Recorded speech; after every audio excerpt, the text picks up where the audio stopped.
Salam berjumpa kembali Bapak Ibu Saudara-saudari, sahabat-sahabatku yang terkasih dalam Tuhan.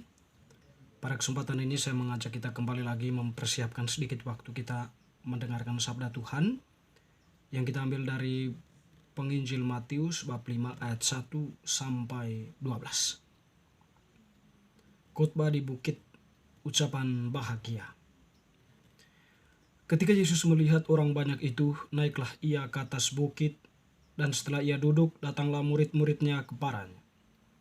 Maka Yesus pun mulai berbicara dan mengajar mereka, katanya, "Berbahagialah orang yang miskin di hadapan Allah, karena merekalah yang mempunyai kerajaan surga. Berbahagialah orang yang berduka cita, karena mereka akan dihibur. Berbahagialah orang yang lemah lembut, karena mereka akan memiliki bumi. Berbahagialah orang yang lapar dan haus akan kebenaran, karena mereka akan dipuaskan. Berbahagialah orang yang murah hatinya, karena mereka akan beroleh kemurahan. Berbahagialah orang yang suci hatinya, karena mereka akan melihat Allah. Berbahagialah orang yang membawa damai, karena mereka akan disebut anak-anak Allah. Berbahagialah orang yang dianiaya oleh sebab kebenaran, karena merekalah yang mempunyai kerajaan surga. Berbahagialah kamu jika kamu dicelah dan dianiaya, dan kepadamu difitnahkan segala yang jahat. Bersukacita dan bergembiralah, karena upahmu besar di surga, sebab demikian juga telah dianiaya nabi-nabi sebelum kamu." Demikianlah sabda Tuhan. Terpujilah Kristus. Bapak Ibu Saudara-saudariku yang terkasih, Penginjil Matius yang telah kita dengarkan pada kesempatan ini berbicara tentang ucapan bahagia yang merupakan salah satu poin penting dari bacaan Injil Matius ini, yang dikenal sebagai khotbah di bukit. Jadi pada bagian ini kita menyaksikan bagaimana Penginjil Matius, Yesus di hadapan para muridnya memproklamasikan kerajaan Allah. Jadi kerajaan Allah itu merupakan sebuah tempat, boleh dibilang seperti itu di mana Allah berkuasa, atau sebuah tempat di mana Allah itu meraja, atau Allah itu bersemayam. Dan tentunya setiap orang menghendaki agar bisa memasuki kerajaan Allah itu. Di sini dalam bacaan Injil tadi kita mendengar bagaimana Yesus di hadapan murid-muridnya berbicara tentang kerajaan Allah itu.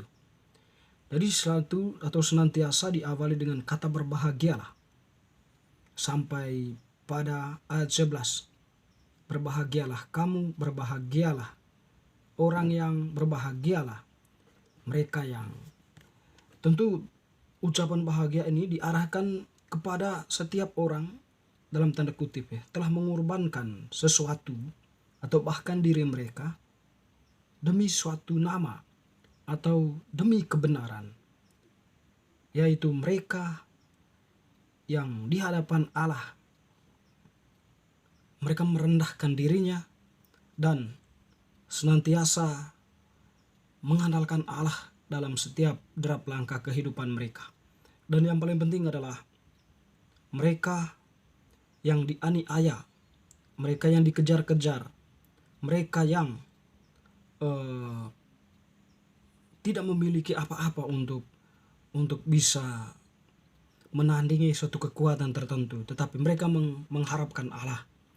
Jadi dalam situasi seperti itu, Allah itu hadir, atau Penginjil Matius menampilkan suatu situasi pengharapan atau suatu semacam motivasi agar umat itu, agar para pendengar itu tidak menyerah dengan apa yang terjadi, tetapi senantiasa setia dan taat kepada imannya akan Yesus Kristus, sebab mereka akan memperoleh kerajaan Allah itu. Dan demikian, kerajaan Allah yang dimaksudkan dalam hal ini adalah, dalam penginjilan Yesus mengatakan, pintu yang sempit. Jadi untuk memasuki pintu yang sempit itu, tidaklah dengan modal kecongkakan atau kesombongan atau keangkuhan, kepungahan, ketidakjujuran, orang yang suka mencuri dan sebagainya.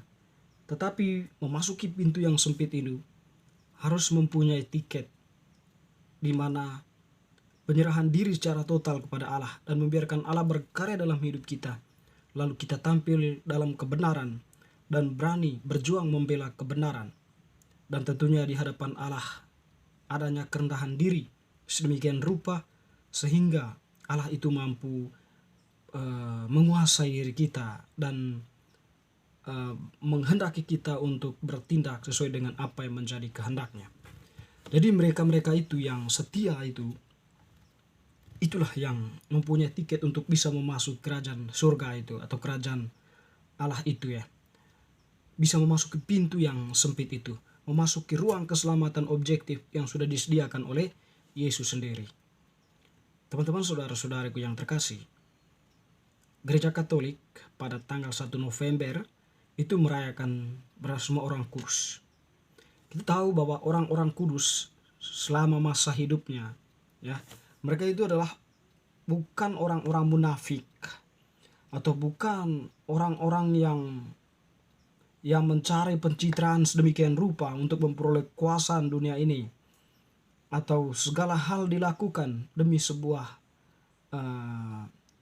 tujuan tertentu, bertindak oportunistis yang memang semuanya itu tampak baik tetapi dengan suatu maksud bisa memperoleh sesuatu dari apa yang diperjuangkannya atau dari apa yang dilakukannya. Tetapi mereka itu adalah orang-orang yang tidak pernah menyerah dengan imannya. Mereka yang tidak ngeyel ya dengan segala tantangan yang dihadapi. Mereka itu adalah orang-orang yang tampil dalam kebenaran, atau mereka itu adalah pembawa sukacita dengan segala kepunyaan mereka, modal mereka yaitu iman akan Allah. Mereka tampil di tengah dunia dengan penuh kesadaran iman, dengan penuh harapan bahwa Allah tak pernah meninggalkan mereka, tapi Allah senantiasa menyertai mereka. Emmanuel ya. Jadi Allah itu tak pernah meninggalkan mereka, tetapi mereka percaya bahwa Allah itu senantiasa setia menemani mereka dalam perjuangan mereka membela kebenaran dan sekaligus mempraktekkan kebenaran itu di tengah situasi dunia yang kacau balau atau di tengah kehidupan mereka. Bapak Ibu saudara-saudariku yang terkasih, jadi orang-orang kudus yang kita rayakan pada tanggal 1 November ini sebenarnya sebuah perayaan iman ya. Perayaan iman atau sebuah perayaan keteladanan iman yang dimiliki oleh gereja, lalu kemudian ditampilkan kepada kita yang masih berjarah ini. Jadi inilah tokoh-tokoh kudus yang setia dalam iman, atau yang patut kita teladani dalam iman, kesetiaan, kerendahan hati di hadapan Allah.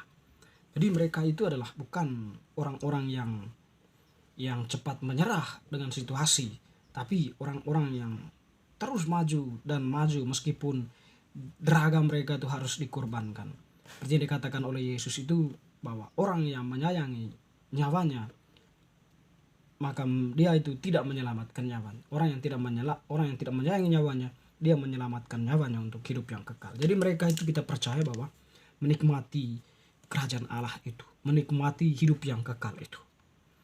Bapak Ibu saudara-saudari yang terkasih, penginjil Matius ini juga ya mengajak kita untuk setidaknya kita sebagai orang yang dibaptis ya, untuk setia atau untuk taat kepada iman. Setia dan taat kepada iman terungkap melalui kesediaan dan kerelaan kita untuk meninggalkan berbagai bentuk kepentingan duniawi ini yang menjebak kita ke dalam ruang kegelapan atau kejahatan. Kita diutus oleh Tuhan, diajak oleh Tuhan melalui bacaan ini untuk meneladani tokoh-tokoh kudus yang sudah disediakan oleh gereja. Dengan meneladani mereka, kita pun akan menjadi bagian dari anggota kerajaan Allah ini nantinya atau kelak ketika kita memasuki dunia itu. Bapak Ibu saudara-saudari, semoga bacaan hari ini semakin meneguhkan iman kita, secara khusus perjuangan kita untuk tetap berada pada kebenaran, beriman setia pada yang kuasa Allah kita, Tuhan kita Yesus Kristus, Mesias Sang Juru Selamat. Amin.